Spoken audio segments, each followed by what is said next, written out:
from presidents and premiers at the height of the Cold War. We have seen the foundation of nations. We have seen the ringleaders of revolution. We have beheld saints who inspired us with hope, rebels who stirred us with passion, and heroes who emboldened us with courage, all here to share plans, proposals, visions, and ideas on the world's biggest stage. Like those who met us before, our time is one of great contests, high stakes, and clear choices. The essential divide that runs all around the world and throughout history is once again thrown into stark relief. It is the divide between those whose thirst for control deludes them into thinking they are destined to rule over others, and those people and nations who want only to rule themselves. I have the immense privilege of addressing you today as the elected leader of a nation that prizes liberty, independence, and self-government above all. The United States, after having spent over $2.5 trillion since my election to completely rebuild our great military, is also by far the world's most powerful nation. Hopefully, it will never have to use this power. Americans know that in a world where others seek conquest and domination, our nation must be strong in wealth, in might, and in spirit. That is why the United States vigorously defends the traditions and customs that have made us who we are. Like my beloved country, each nation represented in this hall has a cherished history, culture, and heritage that is worth defending and celebrating, and which gives us our singular potential and strength. The free world must embrace its national foundations. It must not attempt to erase them or replace them. Looking around and all over this large, magnificent planet, the truth is plain to see. If you want freedom, take pride in your country. If you want democracy, hold on to your sovereignty. And if you want peace, love your nation. Wise leaders always put the good of their own people and their own country first. The future does not belong to globalists. The future belongs to patriots. The future belongs to sovereign and independent nations who protect their citizens, respect their neighbors, and honor the differences that make each country special and unique. It is why we in the United States have embarked on an exciting program of national renewal. In everything we do, we are focused on empowering the dreams and aspirations of our citizens. Thanks to our pro-growth economic policies, our domestic unemployment rate reached its lowest level in over half a century. Fueled by massive tax cuts and regulations cuts, jobs are being produced at a historic rate. 6 million Americans have been added to the employment rolls in under 3 years. Last month, African American, Hispanic American, and Asian American unemployment reached their lowest rates ever recorded. We are marshaling our nation's vast energy abundance, and the United States is now the #1 producer of oil and natural gas anywhere in the world. Wages are rising, incomes are soaring, and 2.5 million Americans have been lifted out of poverty in less than 3 years. As we rebuild the unrivaled might of the American military, we are also revitalizing our alliances by making it very clear that all of our partners are expected to pay their fair share of the tremendous defense burden which the United States has borne in the past. At the center of our vision for national renewal is an ambitious campaign to reform international trade. For decades, the international trading system has been easily exploited by nations acting in very bad faith. As jobs were outsourced, a small handful grew wealthy at the expense of the middle class. In America, the result was 4.2 million lost manufacturing jobs and $15 trillion in trade deficits over the last quarter century. The United States is now taking that decisive action to end this grave economic injustice. Our goal is simple. We want balanced trade that is both fair and reciprocal. We have worked closely with our partners in Mexico and Canada to replace NAFTA with the brand new and hopefully bipartisan U.S.-Mexico-Canada agreement. Tomorrow, I will join Prime Minister Abe of Japan to continue our progress in finalizing a terrific new trade deal. As the United Kingdom makes preparations to exit the European Union, I have made clear that we stand ready to complete an exceptional new trade agreement with the UK that will bring tremendous benefits to both of our countries. We are working closely with Prime Minister Boris Johnson on a magnificent new trade deal. The most important difference in America's new approach on trade concerns our relationship with China. In 2001, China was admitted to the World Trade Organization. Our leaders then argued that this decision would compel China to liberalize its economy and strengthen protections to provide things that were unacceptable to us, and for private property, and for the rule of law. 2 decades later, this theory has been tested and proven completely wrong. Not only has China declined to adopt promised reforms, it has embraced an economic model dependent on massive market barriers, heavy state subsidies, currency manipulation, product dumping, forced technology transfers, and the theft of intellectual property, and also trade secrets on a grand scale. As just one example, I recently met the CEO of a terrific American company, Micron Technology, at the White House.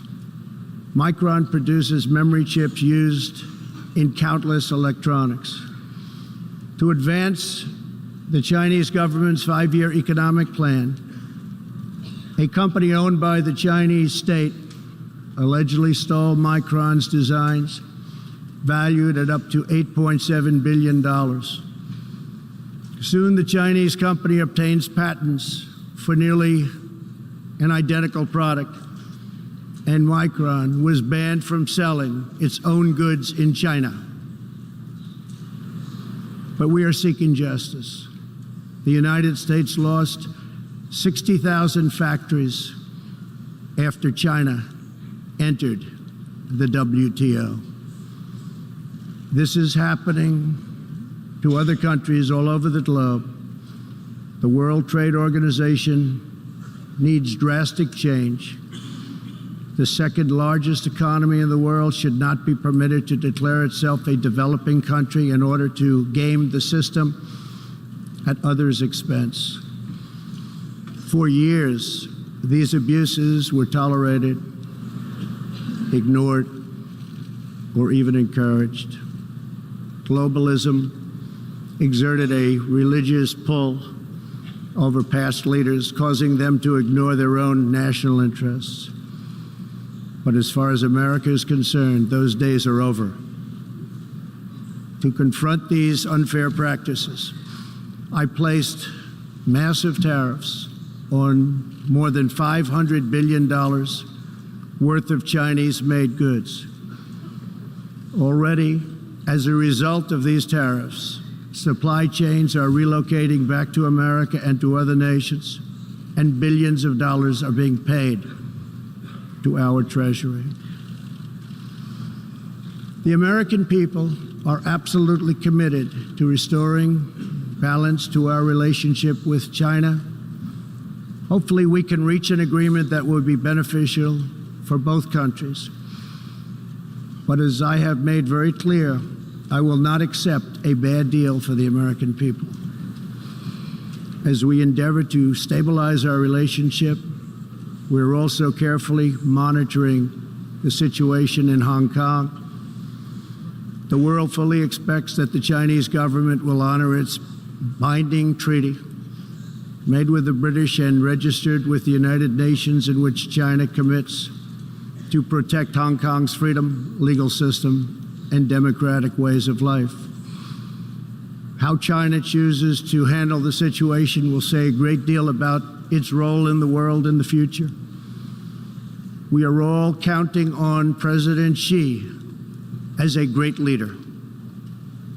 The United States does not seek conflict with any other nation. We desire peace, cooperation, and mutual gain with all.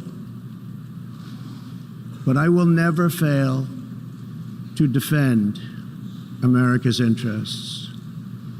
One of the greatest security threats facing peace-loving nations today is the repressive regime in Iran. The regime's record of death and destruction is well known to us all.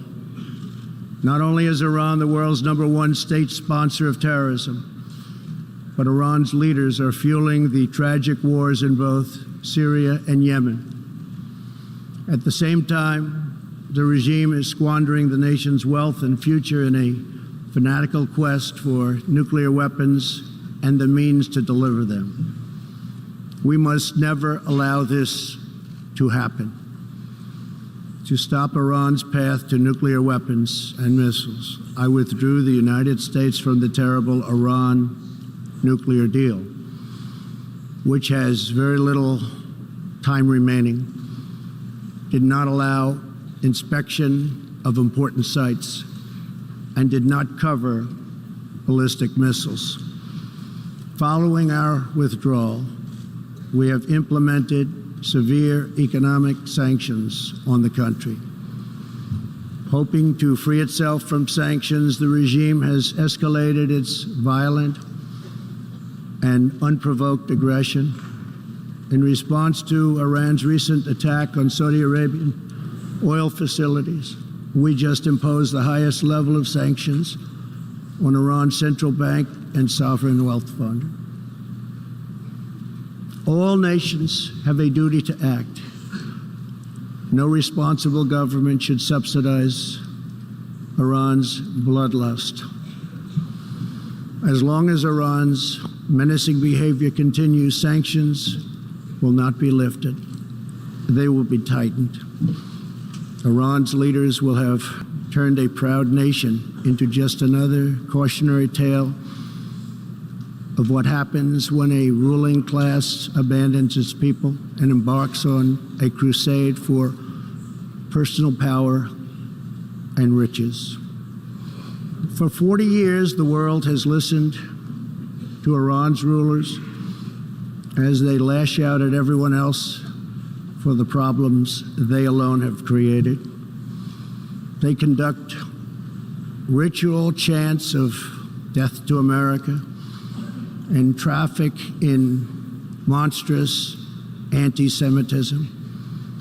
Last year, the country's supreme leader stated Israel is a malignant, cancerous tumor that has to be removed and eradicated. It is possible, and it will happen. America will never tolerate such anti-Semitic hate.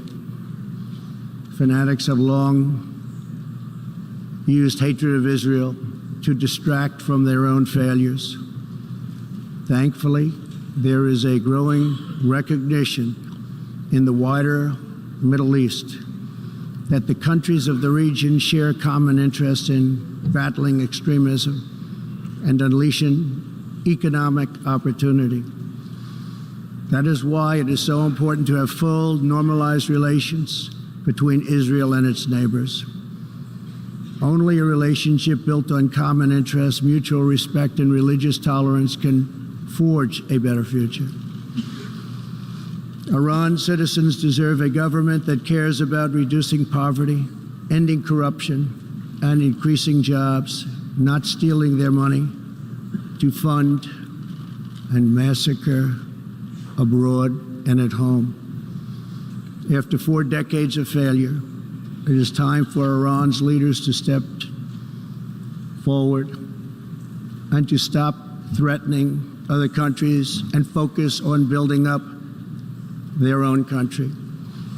It is time for Iran's leaders to finally put the Iranian people first. America is ready to embrace friendship with all who genuinely seek peace and respect. Many of America's closest friends today were once our greatest foes. The United States has never believed in permanent enemies. We want partners, not adversaries. America knows that while anyone can make war, only the most courageous can choose peace. For this same reason, we have pursued bold diplomacy on the Korean Peninsula. I have told Kim Jong-un what I truly believe, that like Iran, his country is full of tremendous untapped potential, but that to realize that promise, North Korea must denuclearize. Around the world, our message is clear. America's goal is lasting. America's goal is harmony. And America's goal is not to go with these endless wars that never end. With that goal in mind, my administration is also pursuing the hope of a brighter future in Afghanistan. Unfortunately, the Taliban has chosen to continue their savage attacks. We will continue to work with our coalition of Afghan partners to stamp out terrorism, and we will never stop working to make peace a reality. Here in the Western Hemisphere, we are joining with our partners to ensure stability and opportunity all across the region. In that mission, one of our most critical challenges is illegal immigration, which undermines prosperity, rips apart societies, and empowers ruthless criminal cartels.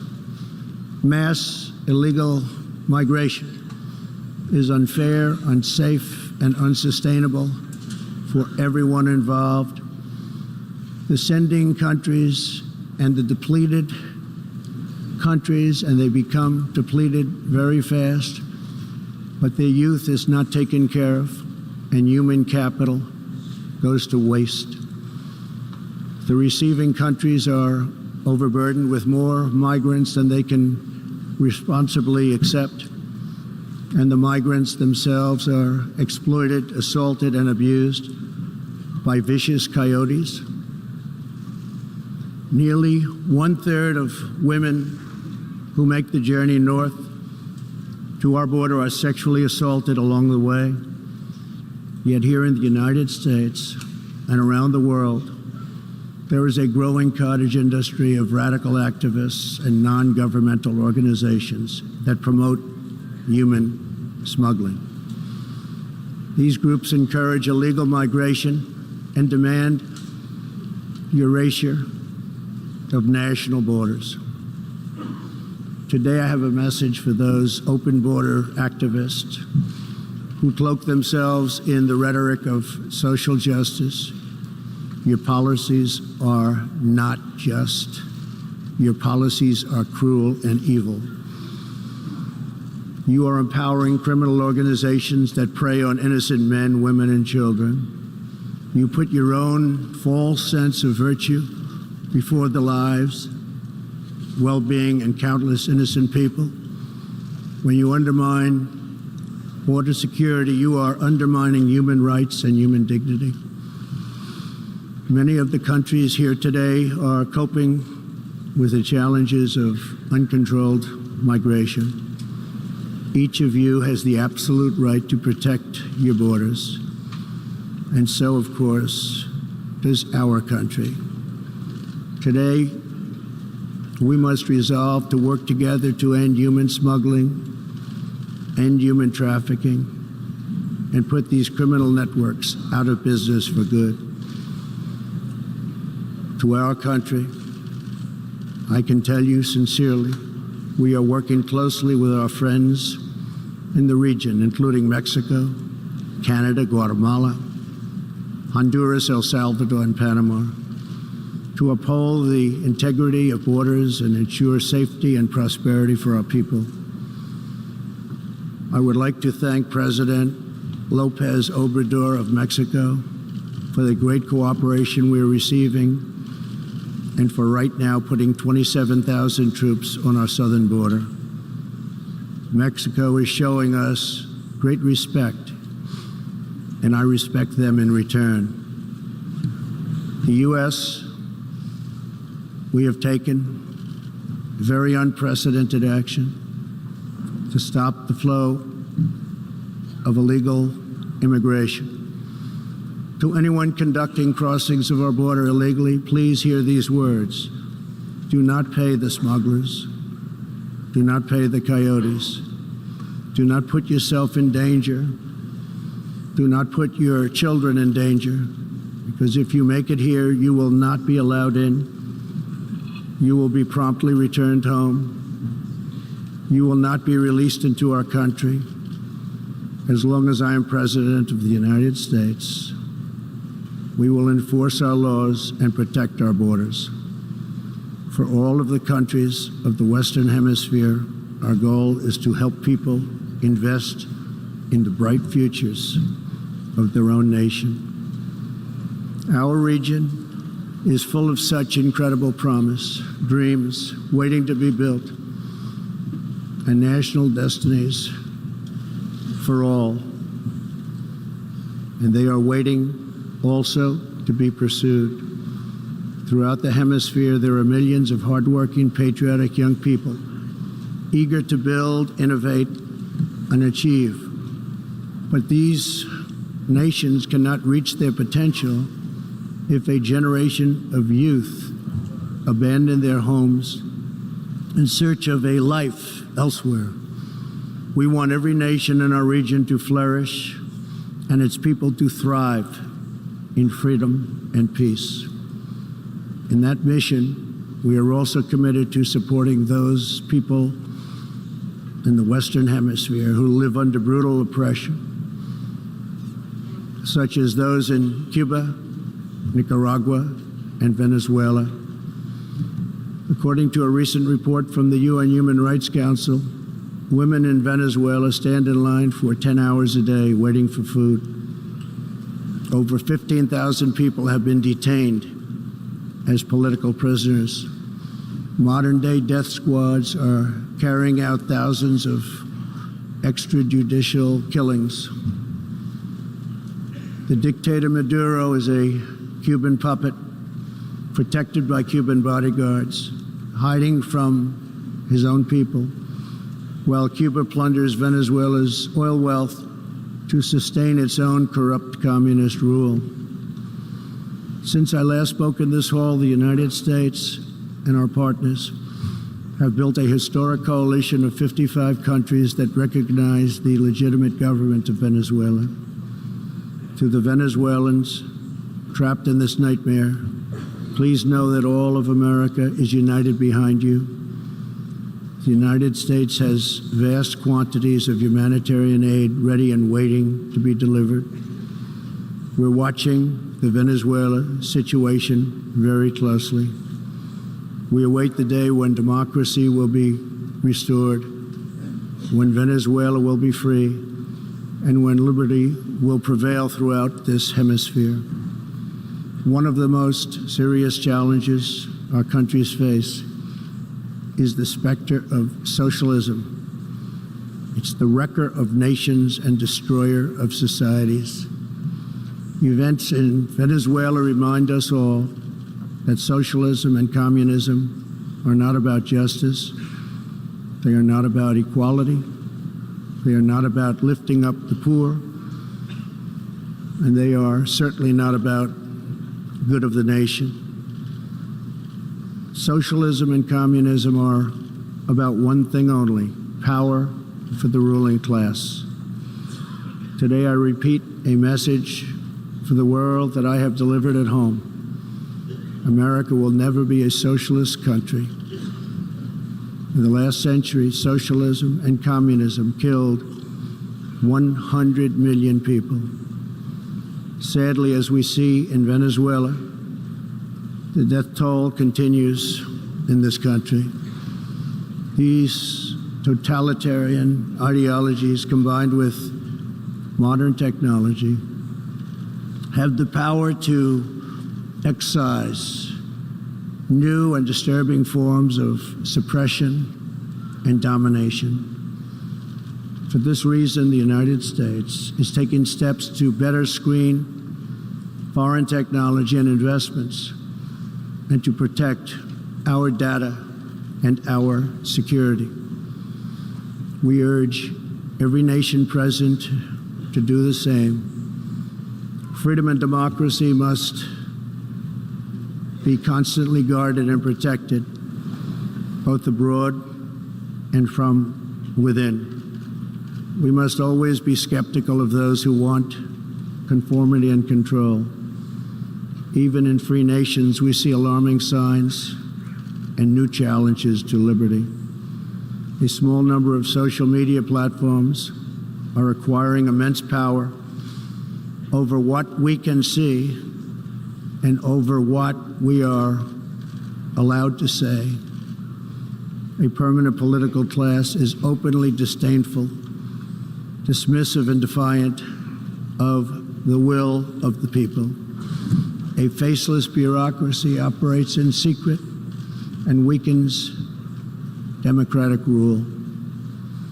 Media and academic institutions push flat-out assaults on our histories, traditions, and values.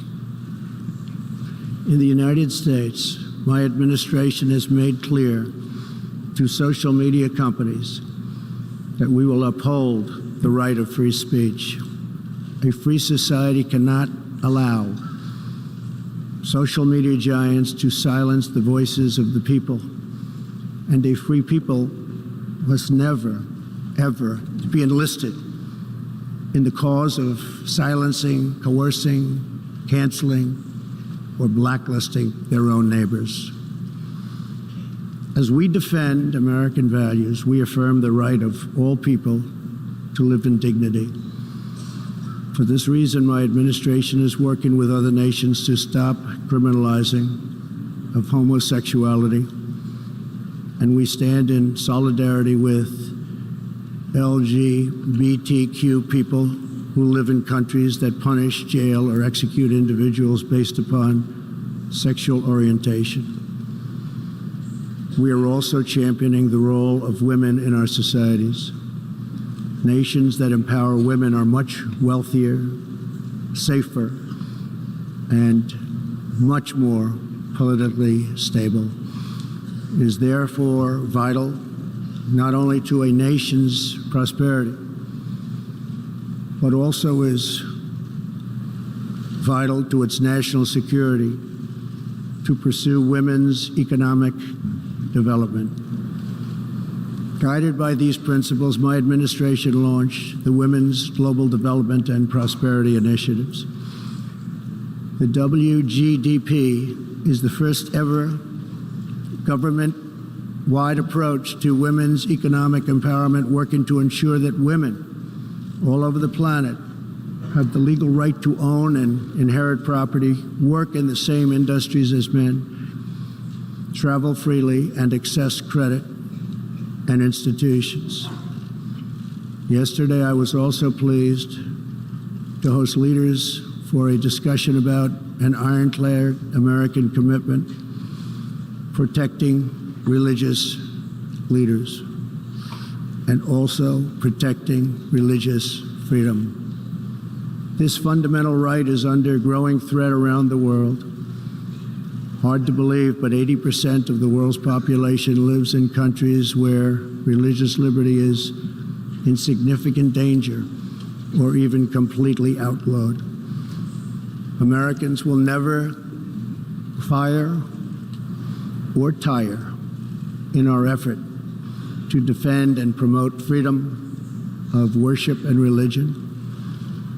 We want and support religious liberty for all. Americans will also never tire of defending innocent life. We are aware that many United Nations projects have attempted to assert a global right to taxpayer-funded abortion on demand, right up until the moment of delivery. Global bureaucrats have absolutely no business attacking the sovereignty of nations that wish to protect innocent life. Like many nations here today, we in America believe that every child, born and unborn, is a sacred gift from God.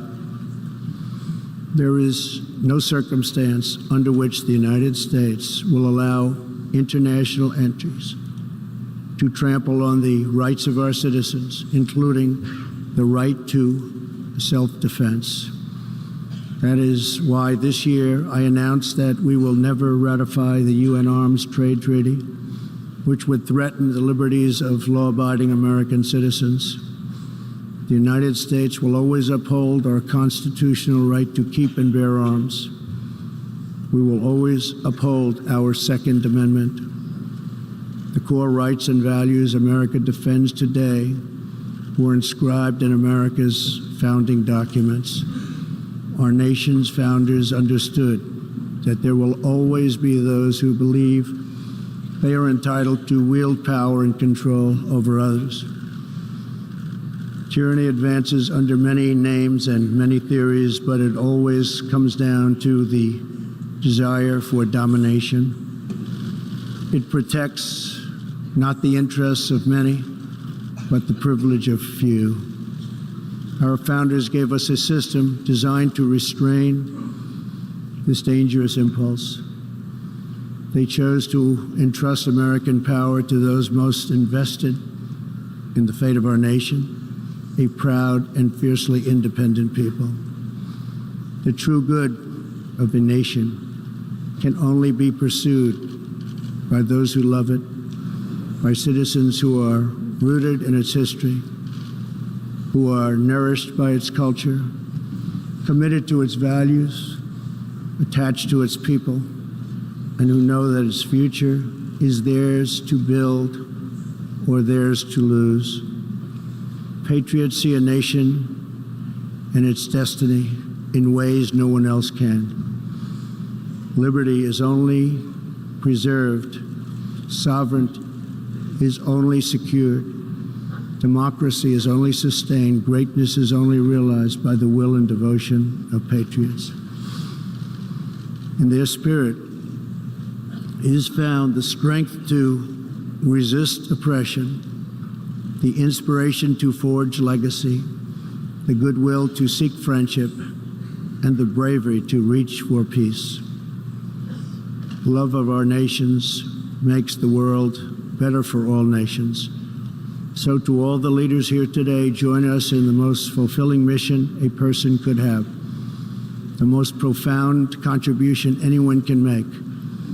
Lift up your nations, cherish your culture, honor your histories, treasure your citizens, make your country strong and prosperous and righteous, honor the dignity of your people, and nothing will be outside of your reach. When our nations are greater, the future will be brighter, our people will be happier, and our partnerships will be stronger. With God's help, together we will cast off the enemies of liberty and overcome the oppressors of dignity. We will set new standards of living and reach new heights of human achievement. We will rediscover old truths, unravel old mysteries, and make thrilling new breakthroughs. And we will find more beautiful friendship and more harmony among nations than ever before. My fellow leaders, the path to peace and progress and freedom and justice and a better world for all humanity begins at home. Thank you. God bless you. God bless the nations of the world. And God bless America. Thank you very much.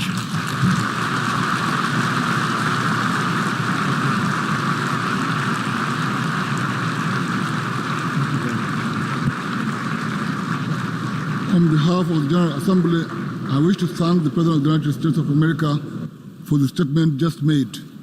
May I request the representatives to remain seated while we greet the President, after which the meeting will stand suspended for 5 minutes before resuming to hear the next speaker.